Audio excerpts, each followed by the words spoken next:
Hola a toda la comunidad de Noctámbulos, los saluda su amigo Siniestro y estamos en una emisión más de Cuéntame tus miedos.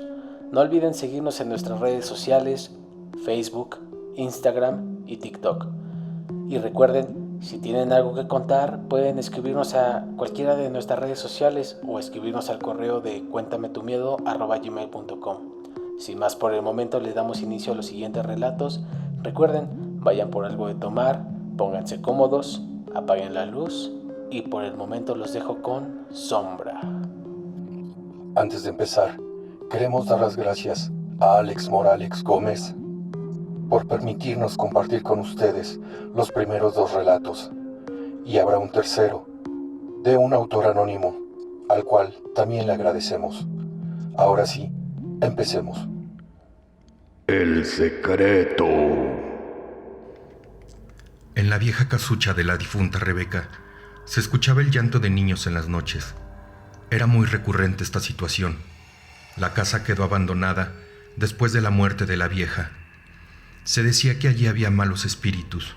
Aunque la vieja era partera, se decía de esta que también fue bruja.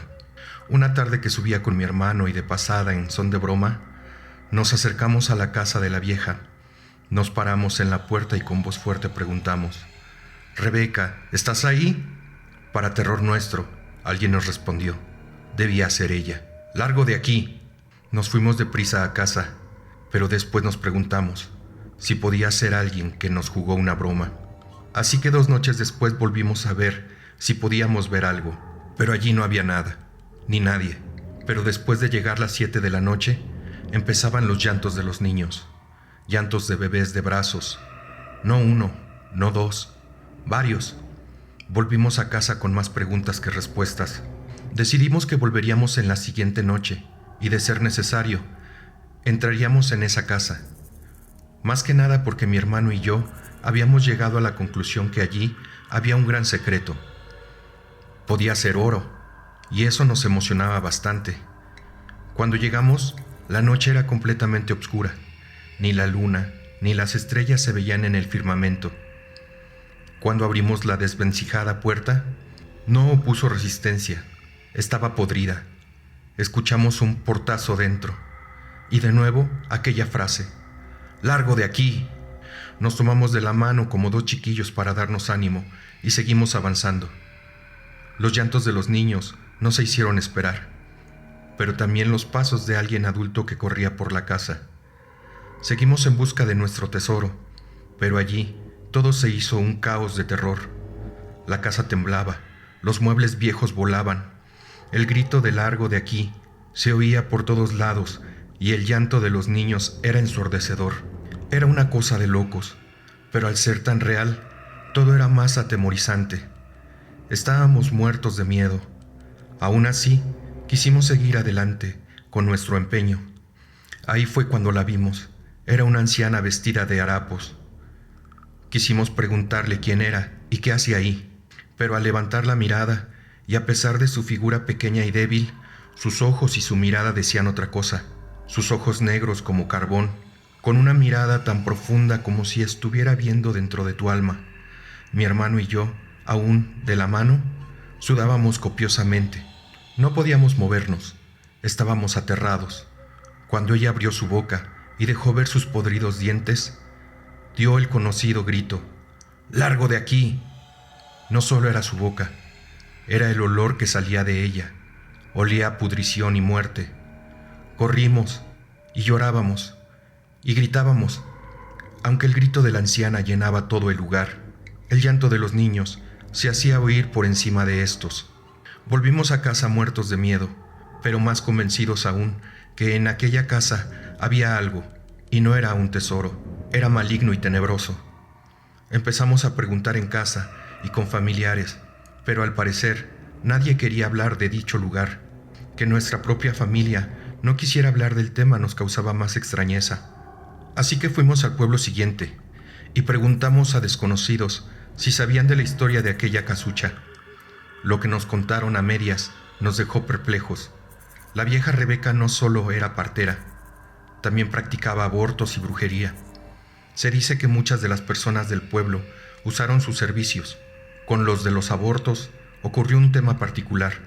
Ella se encargaba de enterrar los fetos muertos, pero se descubrió que muchos de estos quedaron vivos, y ella los utilizó para hacer brujería en la misma comunidad.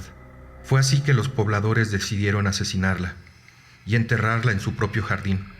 Es por eso que no hablan del tema.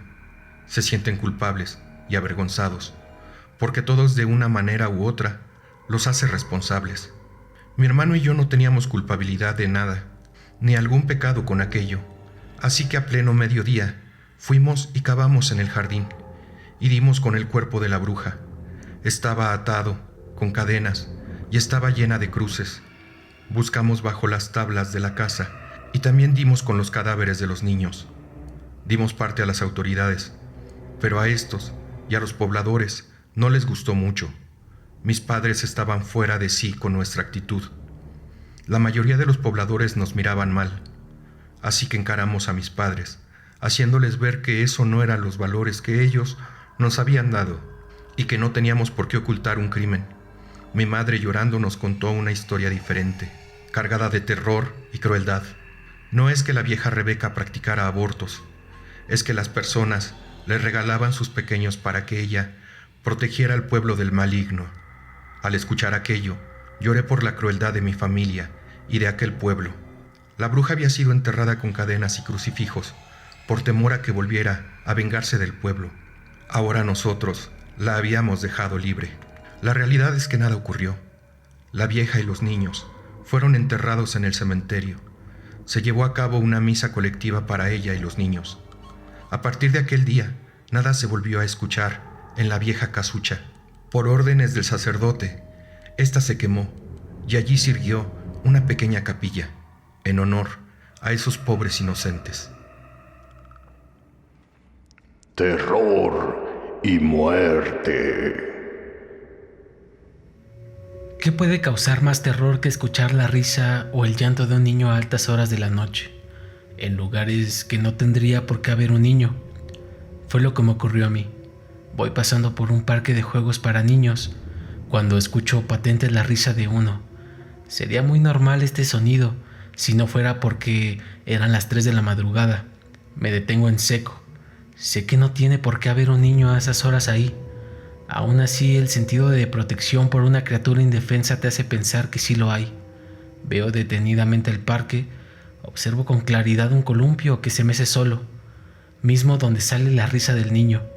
Me doy cuenta que solo es un fantasma y no es que esto te haga sentir mejor, pero no hay un niño a esas horas en la calle. Es mejor que sea un fantasma. No voy a seguir en mi camino, como si no escuchara ni viera nada. Pero un grito del mismo niño me hace detener. El grito es desgarrador, acompañado de un pedido de ayuda. Claro, sé que no hay nadie, pero ese grito te hace estremecer todo el cuerpo. Para asombro mío, logré percibirlo solo por unos pocos segundos, pero veo al pequeño de unos 5 años corriendo. Pude verlo y desaparecer. Como dije antes, un fantasma. Pero, ¿por qué gritaba? ¿Por qué corría? ¿De qué pedía ayuda? Esperé un momento más. Quería escucharlo de nuevo y no es que sea alguien valiente, solo que mi razón me hacía pensar que aunque solo fuera un fantasma, algo había mal. Casi me dieron las 5 y nada pasó, así que volví a casa desilusionado. Pero no desistí de mi empeño. Cada noche iba ahí, desde muy temprano esperaba a ver qué pasaba, pero nada. Empecé a ir más tarde y descubrí que todo pasaba a las 3:12 de la madrugada. Las risas, el grito, ver su figura por un momento y desaparecer. Todo igual cada noche. Es como si viera una película una y otra vez. ¿Qué podría ser aquello? Busqué en recortes de periódico algún suceso extraño en aquel parque de niños. Di con uno que había ocurrido hacía más de 6 años. Un padre que veía a su pequeño vio cuando un hombre se lo llevó y nunca pudieron encontrarlo, ni vivo ni muerto. Simplemente había desaparecido. Según la información, el hombre estaba separado de la madre del niño y él solo podía verlo cada 15 días. Ese era el fin de semana que le correspondía y desapareció. No sé nada de temas paranormales, pero algo de estas apariciones no me cuadraba. ¿Por qué aparecer en el parque donde se lo llevaron? Una situación muy peculiar no solo era que todo ocurría en la misma hora, sino que en el mismo lugar, el mismo columpio y el mismo recorrido del niño, desapareciendo exactamente en la misma parte. ¿Saben qué hice? Y aunque hoy me parece algo loco, en ese momento me pareció lo más sensato. Fui a esa hora, 3:12 de la madrugada, y excavé ahí donde se aparecía el niño. Para terror y asombro y tal vez felicidad, hallé el cadáver del pequeño en una bolsa, o al menos eso creí. Al dar con ese pequeño bulto envuelto, di parte a la policía. Todo fue un movimiento de personas y médicos forenses. Claro que era él. Las pruebas del ADN lo corroboraron. Fui llamado a la indagación. Preguntaron por qué sabía yo del cadáver. Pasé de resolver la desaparición a ser el principal sospechoso. Algo que hizo que la policía dejara de pensar en mí como el posible asesino es que en el tiempo que ocurrió aquello no vivía ni siquiera en el país. Me dieron por inocente, pero debía estar asistiendo a la jefatura si se me era requerido. Las investigaciones dieron como resultado una verdad macabra. Era el mismo padre el asesino. Lo había hecho porque la madre del niño no quería volver a verlo con él. En venganza, ahorcó al niño. Primero lo tumbó del columpio, esperando que al caer se partiera el cuello. Pero al ver que esto no ocurrió y notando que el niño se había dado cuenta y huía pidiendo ayuda, simplemente lo ahorcó. Al ver el cadáver del pequeño y sin saber qué hacer, lo ocultó a pocos pasos del parque en un alcantarillado. A las 3 de la madrugada, cuando todo estaba solo, fue y lo enterró. En el día llovió bastante y cubrió el lugar donde había excavado. Él confesó su crimen con lágrimas en los ojos. Fue condenado a 45 años de cárcel. Muy poco diría la prensa especializada por tan horrendo crimen. Una tarde que pasaba por el centro de la ciudad, una gitana me pidió unas monedas para leer mi mano. No creo en esas cosas, pero no me haría mal. Lo que me dijo me dejó perplejo. Aseguró que yo tenía un don para ver cosas que los demás no podían. Aunque algo extrañado, no le dije nada. Le di sus monedas y seguí de largo. A la distancia me gritó: «Por eso usted sí vio al niño». Sentí un sudor frío bajar por mi espalda y me devolví a preguntarle más. Dijo que tengo un don para ver cosas del más allá, cosas que para los demás son ocultas. El niño que lloraba mucho lo escuchaba, pero solo yo podía verlo. Me fui confundido. Debí confesar que sí siento presencias de algo o alguien que puedo ver. O escucho voces, más que voces, susurros. Había creído que solo era mi imaginación. Ahora sé que son reales. Secreto de confesión. La fría mañana presagiaba lo horrible que sería el despertar para algunos. Durante toda la noche, los perros ladraban a la nada. Sus colmillos desgarraban la densa niebla que solía cubrir aquella ciudad. La misma luna, tal vez temerosa, no quiso ser testigo como otras veces lo fue. El negro cielo había devorado hasta la última estrella, de manera que como el mismo manto de la muerte se cernió sobre aquella fría ciudad, y ahora rojo con los primeros rayos del alba, era señal del horror que alguien descubriría en alguna calle, parque o callejón. Las campanas repicaban. Quienes las escucharon supieron que eran las 5:30 de la madrugada, pero aquel ensordecedor sonido se vio opacado por el grito de alguien, un grito igual de horroroso y pavoroso como los de semanas anteriores. Era clara la señal que habían encontrado otro cuerpo cruelmente masacrado. No se entendía. Algunos cuerpos eran finamente mutilados. Parecían obras de arte de la muerte. Por el contrario, otros parecían la locura hecha carne con un cuchillo. Eran irregulares los cortes, desordenados. Era como alguien con doble personalidad, frío y calculador, y loco e impulsivo. Uno era malo, tener dos, aún peor. Así que un perfil psicológico dictaminó que dicho asesino podía ser bipolar o tener trastorno de la personalidad. La noticia se esparció como la pólvora. Los policías fueron los últimos en llegar. La romería de curiosos imposibilitaba la tarea de investigar, aunque todos comentaban que no hacía nada, que de la misma forma que revisarían no encontrarían nada, pues eran unos completos ineptos, pues el asesino frente a sus narices actuaba, y ellos no tenían la menor pista sobre él. Pedían la cabeza del capitán, y de todos aquellos que estaban bajo su mando, lo único que los protegía era la piedad y gracia de Dios, y solo rezando en la casa del Señor podían conseguir la seguridad que tanto anhelaban. La policía sabía que el alboroto solo duraría hasta la tarde, pues el padre controlaría la situación y el alma perturbada de los feligreses por los recientes actos. Desde el púlpito, aquel sacerdote frente a sus feligreses escarmentaba el alma de aquel asesino, de aquella bestia que había tomado la vida de forma desalmada de 5 inocentes. Con su juerga religiosa, condenaba al más horroroso de los castigos y al más profundo de los infiernos, pues a esto se le sumaba una serie de desapariciones a lo largo de los años, donde los cuerpos nunca habían sido encontrados. Desde su púlpito, vociferaba teniendo como testigo las decenas de estatuas religiosas que guardaban sigilo ante lo imponente de su voz, al igual que sus feligreses. Te maldigo, en el nombre de Cristo, inmunda criatura del demonio, pues solo un demonio no respondería a las súplicas. Te maldigo, al más profundo de los infiernos, y que el diablo coma de tus huesos, y tu alma arda en la estigia y nunca consiga consuelo alguno. Después de aquella perorata religiosa, los más creyentes se persignaban y daban gracias a Dios y al sacerdote por protegerlos de aquel animal, bestia o demonio, que deambulaba entre ellos. Por un mes no se presentó otro crimen. Algunos se acercaban a la iglesia a dar gracias, pues aquellas oraciones y maldiciones habían surtido efecto. En el confesionario, el padre solía escuchar: gracias su santidad por sus oraciones, gracias su santidad por protegernos, gracias su santidad por sus esfuerzos para con nosotros. Una tarde, mientras dormía en aquel fresco lugar, escuchó que alguien se acercó.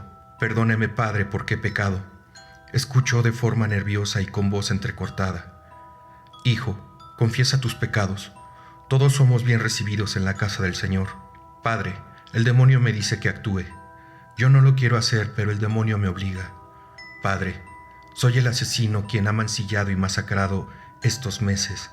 Padre, sé que bajo el secreto de confesión no puede decir nada, y es por eso que he venido acá, pero me atormenta, y debo confesar. No sé si esto lo hago para que mi alma descanse, o tal vez para que conozca mi labor. ¿De qué sirve estos grandiosos actos si ante el mundo soy un desconocido?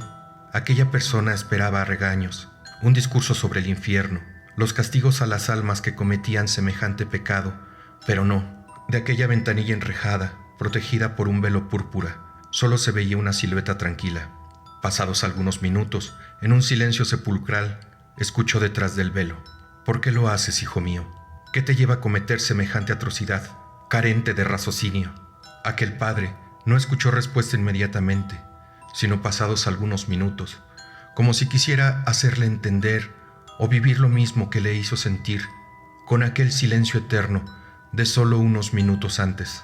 Se podía escuchar el silbido del aire atravesando por las altas ventanas, el rechinar de las puertas con el vaivén generado por el viento, las oraciones de un feligrés en la lejanía. Por poder, padre, por tener poder sobre ellos, respondió con evidente nerviosismo. Aquel hombre, hecho un manojo de nervios, escuchó un gesto como si al soltar el aire bruscamente por su nariz se dibujara una sonrisa. Eso no es sentir poder, le escuchó decir al padre. Cualquiera puede matar. Matar es lo más sencillo. Tener poder sobre una vida no consiste en arrebatarla, es controlarla. Seguramente has estado encapuchado. Si tuvieras poder, controlarías sus emociones, miedos y demás. Si tuvieras control sobre alguien, esa persona, a pesar de todo, no diría nada, guardaría silencio. Quien conoce los miedos del alma, termina controlándola. Ahora, con lo que te he dicho, ¿me puedes decir si has sentido el poder? ¿O eres un lobo que por instinto y sin razón aparente matas a las ovejas? No eres una persona con poder, solo eres un animal que se aprovecha de la situación. Tu locura plasmada en los cuerpos te delata. Por lo que he escuchado y visto en tus víctimas, eres un maniático. Si al menos tuvieras poder sobre tus emociones, tus actos no fueran tan grotescos y vulgares. Un carnicero es lo que eres. Aquel padre escuchó cómo se levantaban violentamente. Vio a través de aquel manto púrpura que lo protegía, cómo se alejaba un hombre, delgado, de tez clara y estatura alta. Le gritó: en lo alto de la montaña encontrarás paz y salvación. Ora como lo hizo nuestro Señor Jesucristo, en el monte de los olivos. Ve y te darás cuenta de qué eres o quién eres. A la semana desaparecieron 2 personas, como si la tierra se las hubiera tragado. No había rastros de ninguna. Nuevamente en el confesionario, aquel padre escuchó un tono de voz conocido. Perdóneme, padre, porque he pecado mucho. Padre, soy un animal. Intenté tener poder mostrándole mi rostro. Traté de convertirme en el miedo de sus almas, pero ellas se convirtieron en el miedo de la mía. Me aterraba saber que ellas conocían mi cara y que en algún momento me denunciarían. La primera vez lo intenté, pero me dio miedo y la maté, y enterré su cuerpo. Lo intenté nuevamente, pero nuevamente sucumbí al temor de que me denunciaran. Padre, solo soy un animal sin poder sobre la vida. Padre, sé que por el secreto de confesión no puede decir nada. Llévese este secreto a la tumba, de igual manera que aquellas que me vieron el rostro. A la semana siguiente, una persona fue arrestada, pues una carta llegó a la jefatura. Detallaba dónde estaban enterrados varios cuerpos desaparecidos. Algunos moradores daban la descripción de una persona alta, delgada, de piel clara, según relatos rezaban, en lo alto de la montaña. Varias personas con esa descripción fueron interrogadas. Después de varios, uno de ellos presentaba extrema sudoración, nerviosismo y dificultad para hablar. Aquel hombre supo que el padre lo había traicionado y revelado su secreto al haber asesinado a varias jóvenes y esconder sus cuerpos.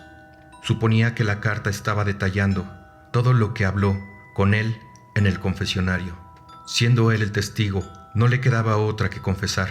Sabiendo quién era el culpable y que sería condenado a muerte, pidió hablar con el padre y saber el contenido de la carta. Le encaró por mentir y faltar a su juramento. El padre tranquilamente le dio la carta. La leyó rápidamente. Luego la leyó de forma más tranquila. No entendía lo que pasaba. No entendía lo que leía. En la carta no se hablaba de los crímenes cometidos. Eran otros crímenes. Otros cuerpos alejados del punto donde él escondió los suyos. Miró al padre y este sonriente le dijo: no te traicioné, ni falté a mi juramento. Esta es mi confesión. Estos son los cuerpos de los crímenes que cometí.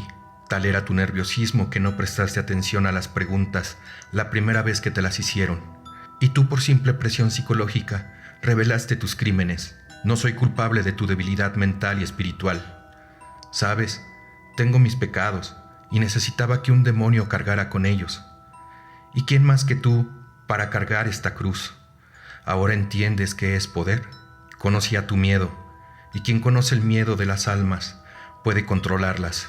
Todo este tiempo estuve indeciso, pero fuiste pieza clave para que estas pobres almas encontraran consuelo, al igual que sus familias. Ahora, todo este tiempo estuve manejándote, controlándote, guiándote con mi mano invisible a los lugares precisos para llegar a este resultado. Yo solo envié una confesión. Mis pecados son los que están escritos. Sin embargo, el mundo entero te asocia a esa carta. Extrañamente, fuiste al alto de la montaña, tal y como te dije, ese día que te marchaste. Varias veces te vieron por los alrededores, muy cerca del lugar donde estaban los cuerpos que enterré. ¿Sabes? El Señor obra de maneras misteriosas. No soy sacerdote, ni padre, ni hago parte de la curia. Solo era un asesino que cierto día perdonó la vida a un padre. La monja que le acompañaba no tuvo la misma suerte. Él me vio la cara. Sin embargo, prometió no denunciarme, pero tenía la duda existencial que en cualquier momento lo haría, así que me convertí en un animal guiado por su instinto. Ese mismo día en el que prometí ser su sacristán, si él me ayudaba a enderezar mi camino. En la noche, amparado por el negro manto de la noche, lo maté antes que oficiara su primera misa y usurpé su lugar. De manera que ahora entiendes la diferencia entre tener poder y ser simple animal que mata por el simple olor a sangre. Destruiste mi obra y me asociaron con un maldito loco. Ese fue el punto que me hizo actuar. Te dije que serías recordado por la obra de alguien más, por mi obra, la de un artista de la muerte, la cual se vio opacada por tus irresponsables actos de locura. Controlaba las almas de estos pueblerinos, y tú con tus actos me hacías ver y serías recordado por ellos como un maldito loco, esquizofrénico, con trastorno de personalidad. Le miró y suspiró. A su debido tiempo, mi obra renacerá, fina, limpia y pulcra, como ellos solían recordar los cuerpos antes de tu insensatez, sin freno, de querer imitarme y querer tener méritos por mis logros. Curioso, todo este tiempo confesando sin tener la menor idea del por qué. Ahora entiendo por qué confiesan sus pecados, su marginalidad espiritual. El dolor y el sufrimiento del alma se aliviana cuando se sabe que no todo el peso está sobre ellos, que en parte quien escucha también es culpable por tener conocimiento de sus terribles penas y oscuros secretos. Colocó la mano sobre de él e hizo la señal de la cruz. Pidió a los guardias que lo sacaran, pues se estaba volviendo violento. Sin embargo, una mordaza en su boca calmó el alboroto. En la plaza, frente a todos, rezó por el alma del condenado y por aquellas almas que por fin tendrían descanso. Hizo la Santa Cruz en el aire, y el verdugo tomó y besó su mano. Otros fieles más hicieron la misma acción una y otra vez mientras se dirigían a la catedral. Durante su caminata expiatoria, un perro se cruzó, como si lo hubiera reconocido de algún lugar, o algún encuentro fortuito, o el olor de la muerte lo delataba. Este impedía su caminata, mostrándole ferozmente sus dientes. Sin embargo, los fieles vinieron a su ayuda y apartaron al perro. Simplemente le regaló una sonrisa y pidió que no se le maltratase, que era un simple animal, guiado por su instinto. Con el hacha, un golpe seco y certero del verdugo desprendió la cabeza de su cuerpo. Ese día, la gente vio morir a un cruel asesino. Sin embargo, desde el campanario, aquel padre veía cómo moría un simple animal que actuaba por instinto, un animal que creía tener una pizca de su poder para con la vida y la muerte. Y bueno, noctámbulos, si han llegado hasta este punto del video, espero que los relatos hayan sido de su agrado. Recuerden, ustedes pueden ser los protagonistas de los siguientes relatos. No olviden seguirnos en Facebook, Instagram y TikTok. Suscríbanse si aún no lo han hecho. Recuerden darle a la campanita para que sigan recibiendo las notificaciones cada que subimos un video nuevo. Déjenos sus likes, ya que esto nos ayuda a seguir creando contenido para todos ustedes. También queremos agradecer a todos por su apoyo, por compartir y recomendar el canal. En verdad, noctámbulos, muchas gracias. Que tengan una excelente y perturbadora noche. Hasta la próxima.